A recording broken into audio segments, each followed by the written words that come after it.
Parmi les nombreuses facettes artistiques que notre monde recèle, le cinéma est de mon point de vue celui qui demande le plus de technique, de connaissances ainsi que de recul sur son propre travail mais aussi et surtout d'expérience. C'est une discipline qui est très gourmande et ce sur de nombreux facteurs, car elle va déchaîner les passions des spectateurs, notamment lors de la sortie de gros blockbusters comme Avengers Endgame ou encore le film Super Mario qui est sorti il y a très peu de temps. Cette fièvre cinématographique, comme j'aime à l'appeler, elle gouverne la vie de nombreuses personnes souhaitant elles aussi faire partie de la grande famille du cinéma, en arrivant même à créer leurs propres films ou courts-métrages, avec certes des budgets et du matériel beaucoup moins conséquents, mais pour la grande majorité tout aussi inspirés.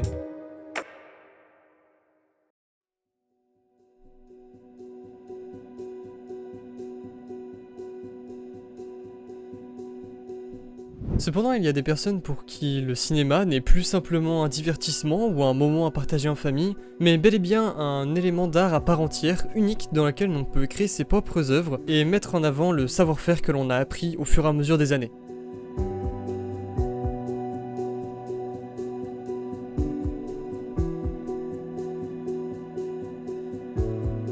Et parmi ces personnes, on peut retrouver Nathan Ambrosioni. Il y a quelques mois maintenant, il a sorti son second film sous le nom de Tony en famille, avec une avant-première qui s'est déroulée au Festival du film francophone à Angoulême. Mais avant que je vous parle un peu plus en détail de ce film, connaissez-vous le film d'horreur Esther?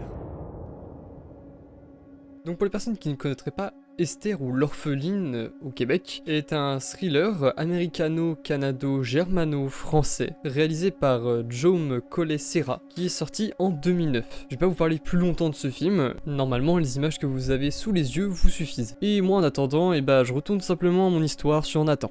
Vous savez bien que si je vous parle de cette histoire, c'est pas pour rien. Eh bien c'est pour la bonne raison qu'à seulement 12 ans, Nathan avec certains de ses amis ont regardé ce film. Vous savez, comme moi, qu'ils en sont pas sortis indemnes. Cependant, Nathan, lui, il en est sorti fasciné. Il a découvert que pour lui, le cinéma n'était pas simplement une manière de divertir les gens, mais bel et bien d'aller jusqu'à les influencer.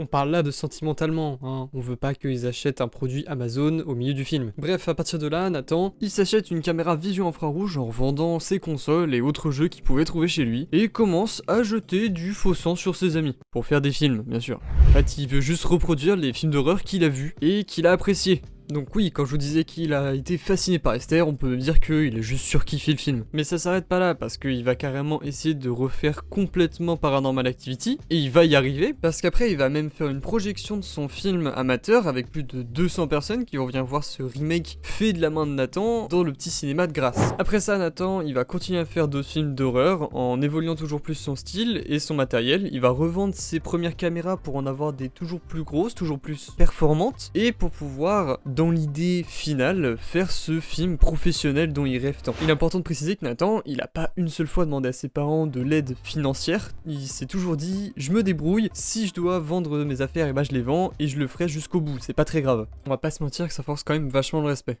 Je reviens sur l'histoire principale parce que là, Nathan, il est au milieu des films d'horreur et commence à se lasser un petit peu, ou en tout cas il veut découvrir d'autres choses, et c'est à ce moment-là qu'il découvre Xavier Dolan, donc qui est un réalisateur qui est lui aussi très très jeune, car au moment de la sortie de son film nommé Mommy, Xavier Dolan n'a que 25 ans et pourtant il participe à l'une des plus grandes compétitions officielles, qui n'est autre que le Festival de Cannes de 2014.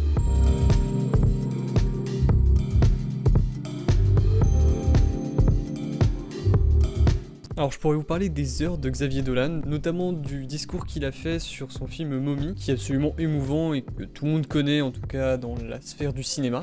Mais c'est malheureusement pas le sujet d'aujourd'hui. Ce que vous pouvez retenir de Xavier Dolan, c'est qu'il a vraiment inspiré Nathan pour notamment son premier film Les Drapeaux de papier, et qui lui a apporté par la même occasion un micro-traumatisme, parce que Nathan s'est dit « Oh, un film qui s'appelle Mommy, qui parle donc normalement des mamans, je vais le montrer à la fête des mères. » Et pour les personnes qui ne connaissent pas le film, je vais pas vous spoil, je vous conseille d'aller voir le film de votre côté, et vous verrez que, c'est normal qu'il soit maintenant un peu traumatisé de cette expérience, quoi. Donc maintenant qu'on a fait un bon tour d'horizon des inspirations de Nathan, de comment il s'est dit « Ok, je vais commencer à filmer, à moi aussi me mettre à créer mes propres longs ainsi que courts-métrages », et bien du coup je vais vous parler de son arrivée dans le cinéma, et il faut dire qu'elle était vraiment pas facile. Pour ce faire, on arrive à un Nathan qui a tout juste 18 ans, parce que je vous rappelle qu'il est quand même très jeune encore à l'heure actuelle, donc il vient tout juste d'avoir son bac. Il demande en fait des écoles de cinéma, des écoles de production audiovisuelle, et malheureusement, Bah rien du tout en fait. Aucune école ne veut de Nathan et du coup il se retrouve entre guillemets sans rien. Je dis entre guillemets parce que pendant son bac il avait quand même appris une bonne nouvelle, comme quoi il passait devant un jury pas trop connu, pas très intéressant, le CNC, quelque chose comme ça. Et il tente de décrocher une avance sur recette. C'est entre guillemets le sésame qui permet à toutes les personnes qui commencent le cinéma de créer leur premier long métrage. Là on est en 2017 et il devient tout de suite le plus jeune réalisateur français à obtenir cette avance sur recette du CNC.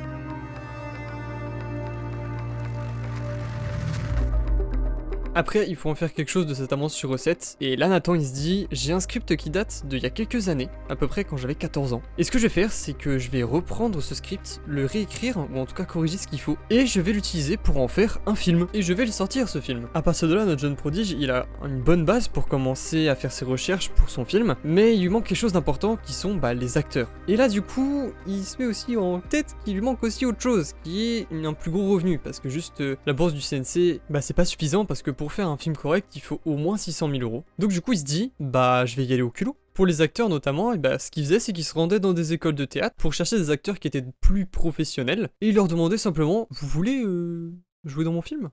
Et en fait, ils acceptaient. Et pour le financement, qui est quand même un élément qui est un peu compliqué, ce qu'il faisait, c'est que comme il n'y avait pas de contact à Paris, il envoyait beaucoup de mails, beaucoup de fois son scénario à plusieurs boîtes de production, dont il avait identifié le travail et se disait, ok, c'est des boîtes de production qui ont des films à petit budget, donc qui pourront être intéressés par le mien.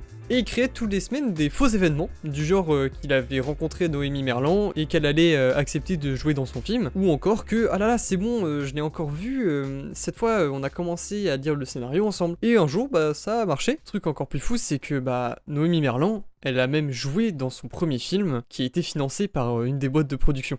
Ok, donc Tony en famille est sorti du coup au cinéma pour de vrai, non pas l'avant-première du festival cette fois, le 6 septembre 2023. Ça fait maintenant, à l'heure où je tourne, 2 semaines que le film est sorti, et pourtant il cumule déjà le chiffre assez astronomique de 200 000 personnes qui sont venues voir le film. Alors ce chiffre ne compte pas les personnes qui ont regardé en avant-première, parce que ce sont des places différentes qui sont vues pour le festival. Mais c'est important quand même de signaler que ce film, au festival, il a été un coup de cœur qui a été choisi par les fondateurs du festival du film d'Angoulême. Et pourtant, c'est que son deuxième film, en tout cas au grand public, donc on peut déjà voir que Nathan a une carrière qui débute bien, qui a une possibilité et qui peut l'emmener très très loin. Ce qu'il faut retenir de tout ça, c'est que Nathan, il part de rien, il part d'un rêve qu'il a eu quand il avait 12 ans, avec un film d'horreur un petit peu bizarre. Et il s'est dit, moi aussi je vais faire mes films, regardez où il en est, regardez ce qu'il produit, on peut dire quand même que c'est pas mal. Je vais finir en vous racontant ce que Nathan a dit en passant une interview avec Les Échos, qui est pour moi quelque chose de très important parce qu'on peut voir que malgré le fait que ses films fonctionnent, qu'il est jeune et qu'il a quand même une grosse mise en avant de son travail, Nathan reste quand même très humble et apporte ce petit grain de folie qui pour moi manquait au cinéma en ce moment avec des talents du coup plus jeunes et je trouve ça juste génial. Et du coup il lui a été demandé comment il a fait pour s'en sortir, pour faire ses films malgré qu'il était jeune, qu'il avait entre guillemets pas l'argent, qu'il a pas eu d'école, qu'il s'est autoproduit du début à la fin, et il dit quand même quelque chose qui est vrai et qui est très important je pense pour tout le monde. Il dit j'ai appris en faisant. Et même si c'était pas incroyable, j'apprenais quand même.